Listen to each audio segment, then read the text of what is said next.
కేంద్రం నుంచి నిధుల వరద పారుతోంది. కేంద్రం సహకారంతో కీలక ప్రాజెక్టులు పట్టాలెక్కుతున్నాయి. అమరావతికి 15,000 కోట్లు, పోలవరానికి 12,000 కోట్లు, విశాఖ, విజయవాడ మెట్రోలకు 40,000 కోట్లు నిధులొచ్చేందుకు గ్రౌండ్ వర్క్ పూర్తయింది. ఇవీ కాక మౌలిక సదుపాయాల కల్పన, ఇండస్ట్రియల్ కారిడార్లు, 15వ ఆర్థిక సంఘం నిధులతో ఏపీలో అభివృద్ధిని పరుగులు పెట్టించేందుకు రెడీ అయ్యారు సీఎం చంద్రబాబు.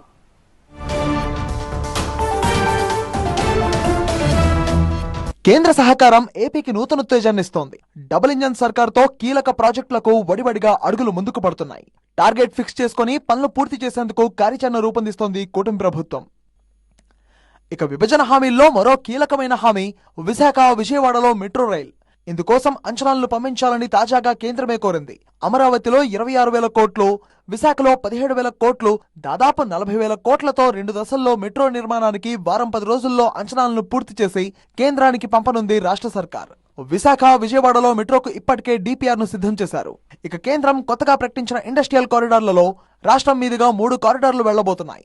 విశాఖపట్నం చెన్నై, హైదరాబాద్ చెన్నై, హైదరాబాద్ బెంగళూరు కారిడార్ల వల్ల రాష్ట్రానికి భారీగా ప్రయోజనం కలగనుంది.